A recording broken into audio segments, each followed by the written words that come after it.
Part 1. I felt the words land like stones the instant Maya's voice carried across the dimly lit bistro. You'll never be half the man my ex is. Even the couple at the table behind us leaned in, glasses raised in midair. But it wasn't the insult itself that shook me. It was the hush that fell afterwards, heavy as spilled wine. Forks hung frozen between bites. I watched a crimson drop cling to the rim of my creme brulee spoon, trembling like it wanted to escape the tension. Across from me, Carol's smile was the triumph of someone who thought she'd just witnessed a victory. It was our anniversary, 40 years since Maya and I first stumbled into each other's lives, 36 married, 24 in this very house I spent 2 years building from bare wood and blueprints. 12 years post-retirement, I'd given Maya the freedom to reinvent herself. Yoga classes, that nonprofit board seat that lit her up, and apparently a channel to relive her teenage glory days with a high school quarterback named Eric. When Maya glared, waiting for me to react, I simply chewed, swallowed, and dabbed the corners of my mouth with my napkin, like I was critiquing a well-seared steak, not the crumbling remains of a marriage. Then I lifted my head and said evenly, "Thanks for the update." The words sounded polite, even clinical, but inside I was mapping my next move. Carol fumbled for the check. Mitch pretended his phone was ringing. The waiter hovered, spoon poised over the creme brulee, calculating whether to flee or serve. I didn't flinch. I picked up the dessert myself and leaned back. My silence wasn't shock, it was strategy. Because I already knew the trail of breadcrumbs she'd been leaving for months. That gym bag that smelled of a cologne that wasn't mine, the sudden craving for whiskey sours that he once favored, the playlist of 90s throwbacks she accidentally made me blast on the kitchen speaker when I asked for jazz. And the emerald pendant she'd pawned during a rough patch, the one I secretly retrieved from a forgotten attic box 5 years ago, now dangling at her throat like a neon confession. When we walked out arm in arm with Carol, Maya whispered loud enough for me to hear, "He just sat there like a statue, doesn't even fight for me." I could see their eyes flick back to me, expecting tears or rage. They expected me to scurry home, lick invisible wounds, while she played coquettish on social media. But I wasn't stewing. 2 months ago, after Maya accidentally sent me a Venmo notification meant for a J, along with a note. Last night was fire. Winking face, winking face, winking face. I'd hired a small digital forensics firm. No fanfare, just a recommendation from a friend. I had her phone mirrored to a private cloud, every text, photo, and voice memo backed up without her knowing a thing. I didn't touch it right away. I let her dig herself in deeper. Later, when Maya asked at the car, "Not going to say anything?" I unlocked the door and climbed in, as calm as if we'd just gone grocery shopping. Let her gloat and tap away on the screen. She thought she was charming our friends with tales of losing me. I watched her thumbs move, drafting another triumphant post. Once we were home, I slipped off my shoes, logged into the quiet MacBook she never knew existed, and opened the folder labeled Pre-Anniversary Revisions. Inside were PDFs of our trust agreement, a timeline of her suspicious withdrawals, screenshots of every mirrored text, even a scanned copy of our prenup with one crucial clause still active. I typed a quick note. "Miles, as discussed. Initiate process under public disparagement clause. See Addendum 3, pages 4 and 7. Upload full documentation to court portal. Confidentiality flag on. Activate." Then I attached the file, preanniversary_revisions.pdf, and hit send.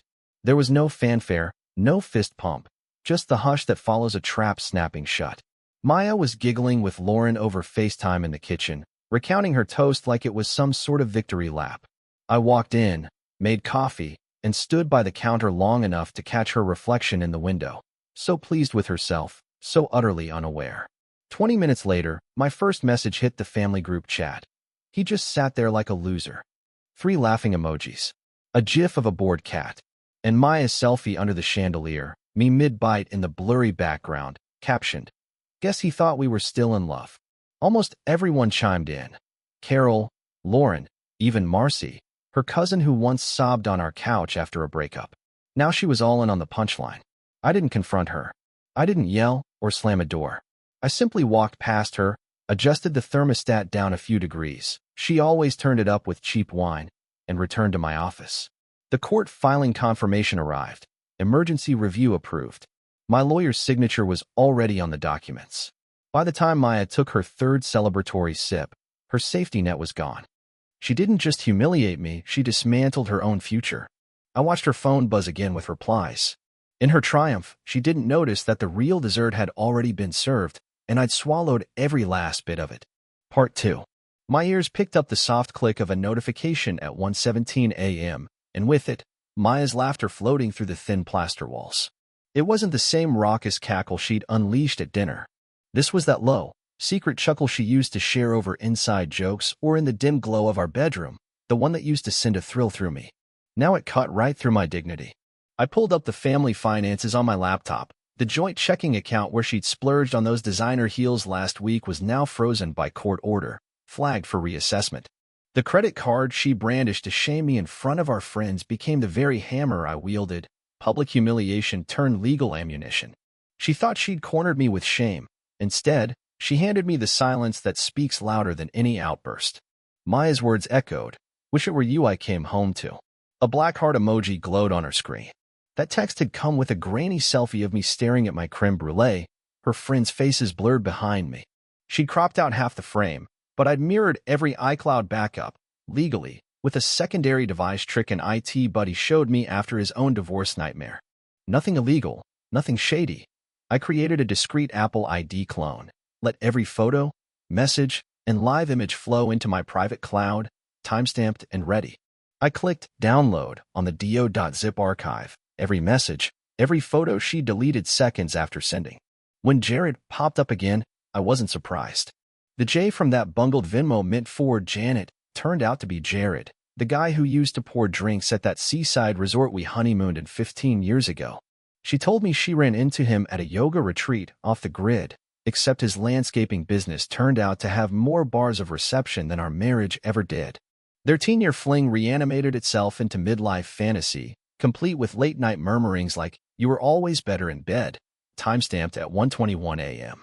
At 2:04 a.m., her entire photo roll arrived.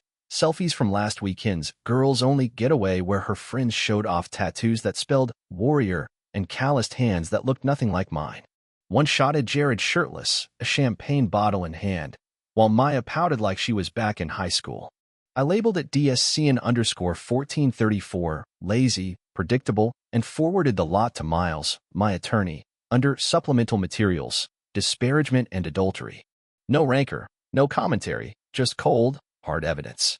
By 3:12 a.m., Maya was snoring softly, curled in the crisp linen sheets I'd bought last fall. Her phone buzzed again, but she never stirred. Meanwhile, I launched our estate dashboard, the one she always left to me because numbers aren't her thing. Tonight, that oversight paid off. The joint brokerage account, $500,000 in blue-chip stocks, slid quietly into the Calhoun Heritage Irrevocable Trust. Calhoun is my mother's maiden name. Maya's never been on the paperwork. Irrevocable means there's no going back. Next, I turned to the house. Legally, it left our names 4 years ago when we set up Pinewheel Capital LLC under the guise of a tax write-off for her internship. She thought she owned our home. In reality, we were tenants, month to month, while Pinewheel held title. I filed a routine reorganization notice with the county clerk to cement the revision. Now her Pinterest boards and her impassioned arguments about backsplash tiles counted for nothing. At 3:49 a.m., I unlocked the secondary checking account, dormant except for the occasional rainy day deposit, and swept the remaining $87,492.14 out. Maya had stopped using that debit card since Easter. I guess she forgot it existed. By 4 a.m., every statement, every mortgage notice was rerouted to a P.O. box under the trust's name. I even updated the online profile picture to a raven, not for superstition, but because ravens watch, wait, and remember. I closed the laptop, poured a glass of water, and walked past the thermostat she always cranked up when the house got too real. I turned it down 2 degrees, because control, I realized, is the only comfort left in a night like this. Back in bed, Maya mumbled something about a broken thermostat before sinking back into sleep. No, sweetheart, everything's working perfectly. Part 3. I woke up to the sunlight slicing through the blinds at exactly 9:43 a.m., a luxury I hadn't allowed myself in years. My phone buzzed on the nightstand like a commercial for panic. 255 missed calls. Maya. Her sister Cynthia. A number labeled Yoga Susan. Then an unknown, probably Jared, doing his best cameo as someone who still mattered. I rolled over, stretched, and let the hush settle around me before I even touched my phone. The voicemails came in waves. First, Maya's breathless screech. "Why is my card declined? I'm at the gas station and this idiot is holding my wallet. Roger, call me right now." She sounded like she'd run a marathon fueled by entitlement and triple-shot espresso. Then Cynthia, sounding polite but wired. "Roger, I don't know what's going on, but Maya's hysterical. The house is locked. Change the locks, are you okay?" "Misunderstanding," she called it. As if cheating was just a matter of crossed wires. The best one was from Jared's number. "Hey man, not sure what's happening, but Maya is really upset. Thought we could talk." I replayed it once, deleted it, and didn't bother storing any of it. Meanwhile, texts were blowing up my screen. "This isn't funny. Mortgage company said the account name changed. Where's our money? What did you do?" I scanned the timestamps. Her first failed coffee charge at 7:12. By 7:30, debit card declined at the gas pump. At 8:15, she was begging Cynthia for my number, and by 8:59, she'd roped in a lawyer. I knew because the bank's fraud folks rang me at 9:01, just as I was pouring my second cup of Kenyan roast. I confirmed the unauthorized modifications with a calm, "Yes, I reorganized." No apology. No panic. By 10:06, Maya left a quieter, colder voicemail. "If you don't call me back, I swear I'll make this ugly. You think you're the victim here? I'll ruin you." I let that one sit. At 11:02, she barreled down our street in her black AMX, mascara streaked under angry sunglasses, phone on speaker calling me every 5 minutes. Horns honked. Traffic lights blurred. All she knew was that her bank name was gone, her card's dead, and the mortgage company had mentioned corporate restructuring. Her world was bleeding at the seams, and she needed her anchor, our home. She expected a welcome like a queen returning to her castle. Instead, she found the keypad blinking red and her key jammed.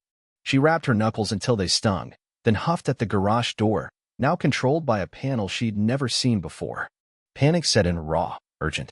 She pounded the front door and shouted, "Roger, open this door." "What is happening?" I stayed silent. Peeking through the dining room window, she realized the chandelier she picked out for its ambience was gone. The rustic oak table she loved had been replaced by a sleek glass and chrome slab. No linen runner. No framed wedding photo. Even the shoes by the door weren't hers. Women's black flats, size 7, lined up like they belonged to someone new. Her face drained of color. She sprinted to the back patio, jiggled the sliding door, and rattled the lock. When she hit it with her fist, a neighbor called out, "Denise." It was Harold, the retired postman next door who kept his hedge trimmed like a fortress. "Thought you moved out last week. Didn't know you were coming back." Maya whipped around, blinking.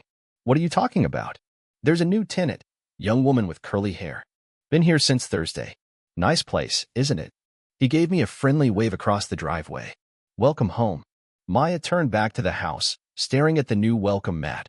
It read live deliberately. Her kingdom was gone. She stood there for 30 seconds, frozen, before fishing her phone out again. No missed calls. No frantic texts because they'd all bounced back. She thumbed out one final message. "Roger, we need to talk. This isn't funny anymore. Did you rent the house? Sell it? I will call a lawyer." But I didn't need to dial her up to know I'd already seen it in my private archive, landing right between last night's flirtations and this morning's meltdown. By then I'd slipped into my favorite downtown cafe, ordered a black coffee, and sat with my laptop open, sipping slowly. Outside, life churned on traffic, pedestrians, the gentle hum of the city. Inside, I tasted the quiet victory of a plan executed in silence, brick by digital brick. Revenge, I realized, doesn't always need a shout. Sometimes it just needs the sound of stillness. Part 4. That afternoon, I was still savoring my black coffee when the doorbell chimed at exactly 3:06 p.m.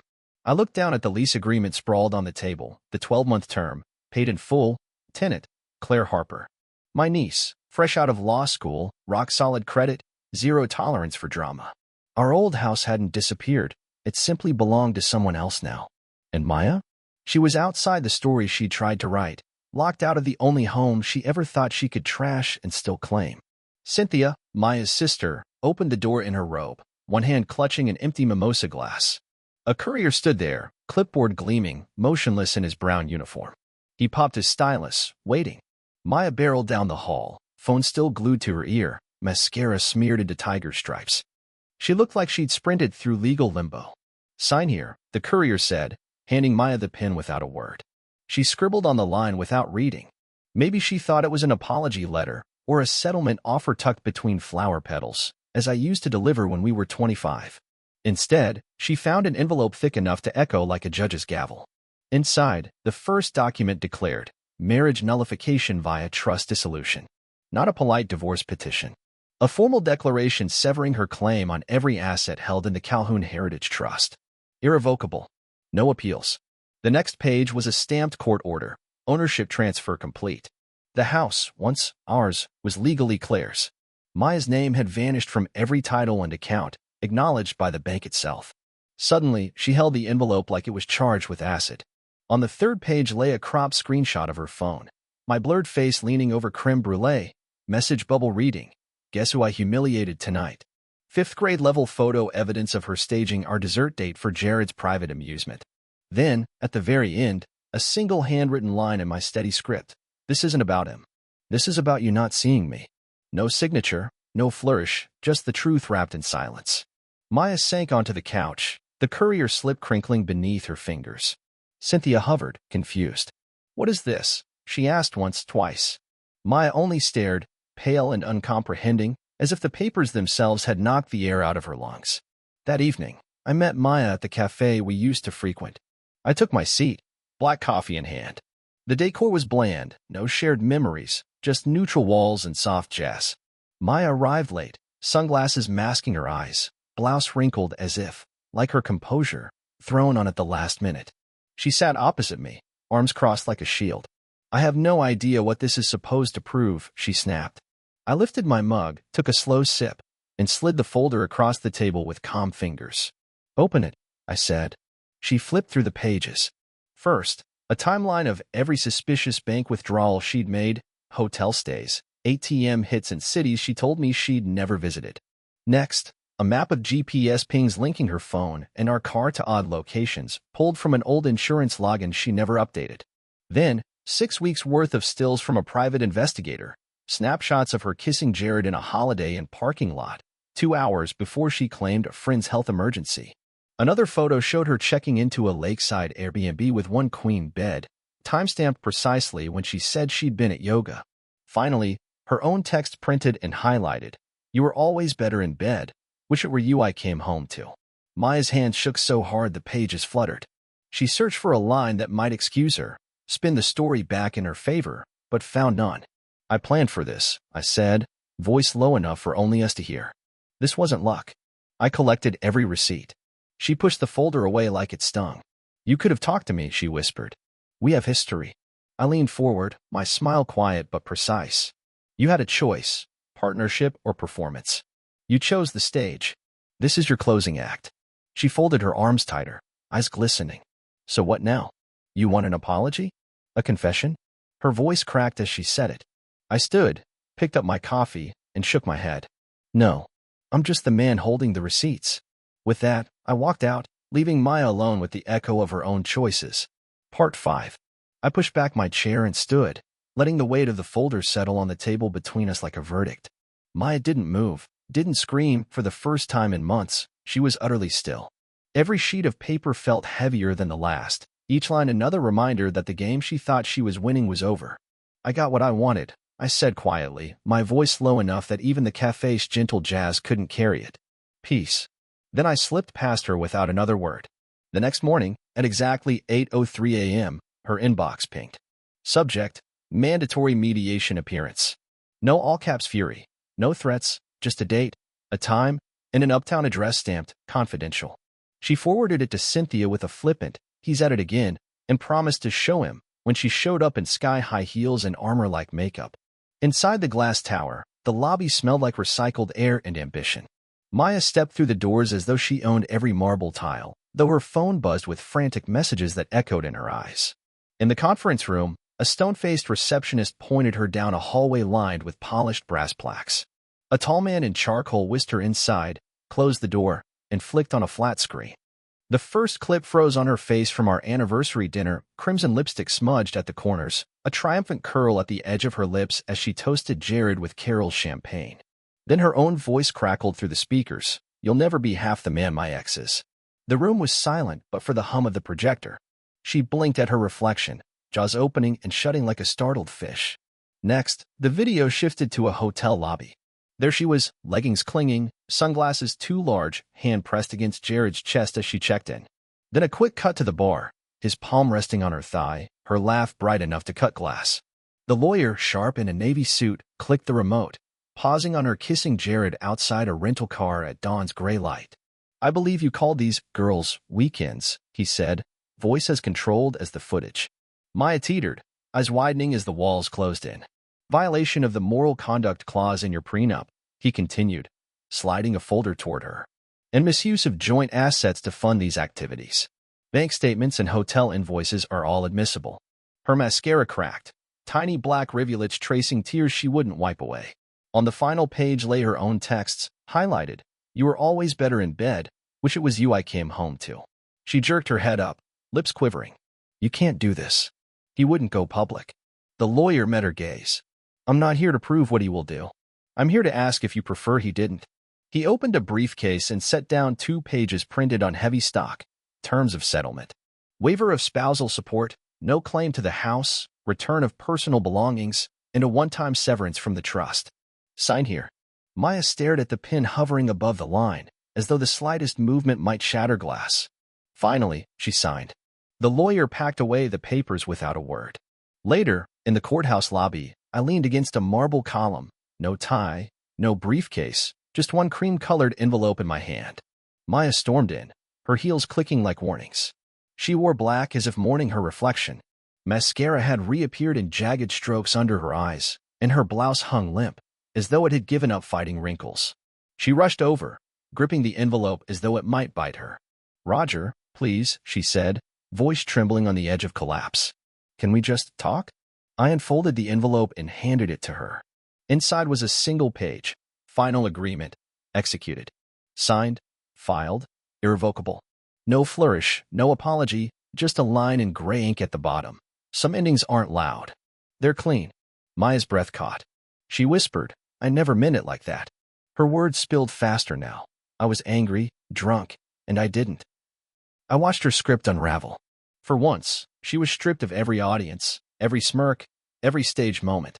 There was no roar of vindication, only the soft click of the courthouse doors closing behind me. I turned and walked away, each step echoing the sentence I never spoke aloud, but said 1,000 times in silence. "You're not even half the person I thought you were." And in that quiet, Maya finally had to hear it.